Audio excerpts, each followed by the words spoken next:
Olmaa Sharafaa maallaqaa guyyaa Hardhaa Januwaarii 14 baatii 1 2025 waliin ilaalla jechuudha. Egaa akkuma beekamu sharafoonni gidduu kana guyyaa tokko ol ka'a guyyaa tokko gadi deebi'a jechuudha. Haa ta'u malee guyyaa Hardhaa immoo karaa baankii fi karaa gabaa gurraachaa kanaan isinii fidee dhufe garuu karaa baankiitiin moor badaa miti karaa gabaa gurraachaatiin dabaluu argisiiseetiin jira. Egaa akkuma beekamu yuuroo paawundi sterlingii saawudii arabiyaa riyaal dubaay diraam kuweet diinaar joordaan diinaar bahriin diinaar chaayinaa hewaan warreen kana isinii fidee dhufee jira jechuudha. Egaa asumaanis immoo nagaa kun dagannee nagaan waaqayyoo lafaaf bakka jirtan isiniif haa baay'atu. Obboloota koo amantaa biraa taatanii bakka adda addaarraa chaanaala koo hordofaa jirtan nagaan isiniif haa ta'u isiniin jechuun jaaladha. Kanatti aansuun immoo namoonni mana koof haaraa taatan subscribe godhaa gara maatii kootti dabalama. Akkasumas immoo warri kaan na jajjabeessuudhaan like godhaa isiniin jedha. Egaa jalqabarraa yoon isinii ka'e jechuudha.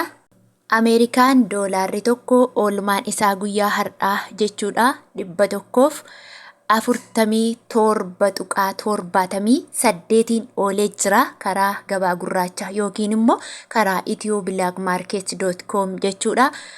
Akkasumallee immoo doolaarri Ameerikaa tokko karaa baankiidhaan oolmaan isaa guyyaa Hardhaa 124.0 yookiin duwwaatiin oolee jira jechuudha. Inni itti aanu immoo Swiss frankiidha. Swiss frankiin tokko karaa ethiobilackmarket.com yookiin karaa gabaa gurraachaan 160.95 oolee jira. Akkasumas Swiss frankiin tokko immoo karaa baankiitiin 134.14 oolee jira jechuudha. Inni itti aanu immoo yuuroodha.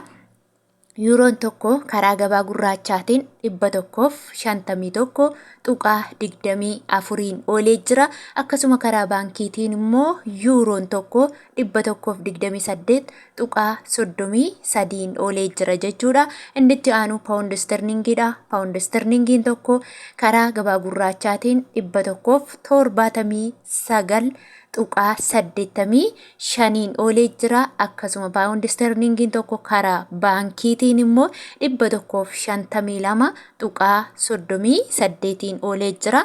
Akkasuma inni itti aanu chaayinaa hewaan tokko karaa gabaa gurraachaa yookiin karaa ethiobilackmarket.com 20.14 oolee jira. Karaa baankiitiin immoo chaayinaa hewaan tokko 16.67 oolee jira jechuudha. Inni itti aanu Omaan riyaalidha. Omaan riyaalli tokko karaa ethiobilackmarket.com yookiin karaa gabaa gurraachaa 383.32 oolee jira. Inni itti aanu immoo mootii birrii yookiin irra guddeessa akka Itoophiyaa sadarkaa tokkoffaa irratti kan argamtu kuweet diinaaridha. Kuweet diinaarri tokko guyyaa Hardhaa jechuudha 447.31 oolee jira. Akkuma beekamu kuweet gaafa dabalu baay'ee dabala gaafa hir'isu immoo baay'ee hir'isaa jechuudha. Akkaatuma sadarkaa maallaqa isaatii. Akkasuma immoo kuweet diinaarri tokko karaa baankiitiin immoo 394.87 oolee jira. Inni itti aanu immoo Dubaay diraamidha.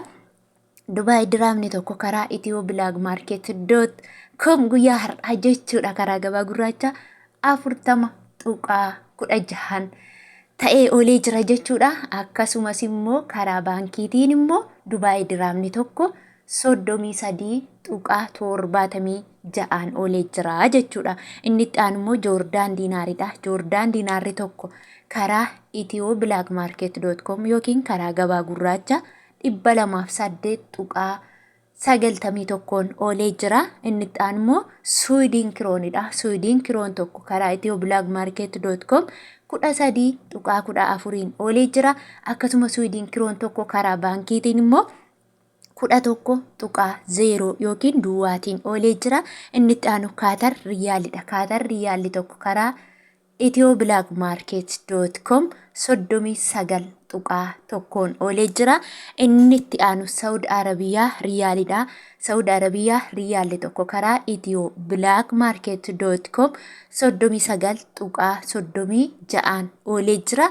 Akkasuma immoo karaa baankiitiin Saudi riyaalli tokko 33.0 yookiin duwwaa'aan oolee jira jechuudha.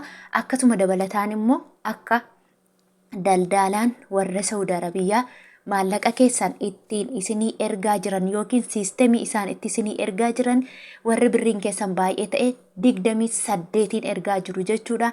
28 yeroo jedhu tokkotu 28 miti, namoonni tokko baay'een keessan laa 32 laa 33 laa 34 jettan jirtu. 28 yeroo isiniin jedhu maallaqa qabdan sana 28 firtu jechuudha. Fakkeenyaaf yoo 4,000 qabaatte 4,000 baay'isu 1,000 hiruu 28 jettee argattaa jechuudha. Mashwaara immoo birrii 50 yookiin riyaala 50 keessaa baafta jechuudha. Isa qobaatti daate isa kan qobaatti herregattaa jechuudha.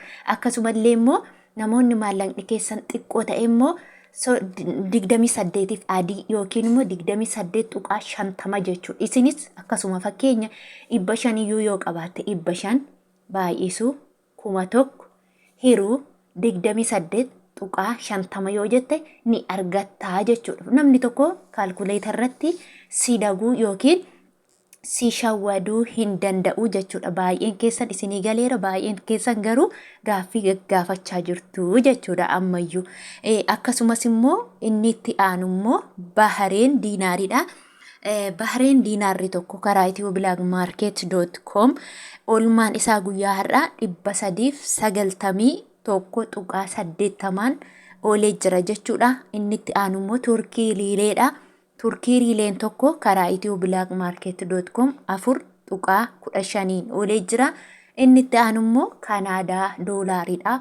Kanaadaa doolaarri tokko karaa itiyooblaakmaarkeet.com yookiin karaa gabaa gurraachaa 102.60 oolee jira. Akkasuma immoo Kanaadaa doolaarri tokko karaa baankiitiin immoo 84.62 oolee jira.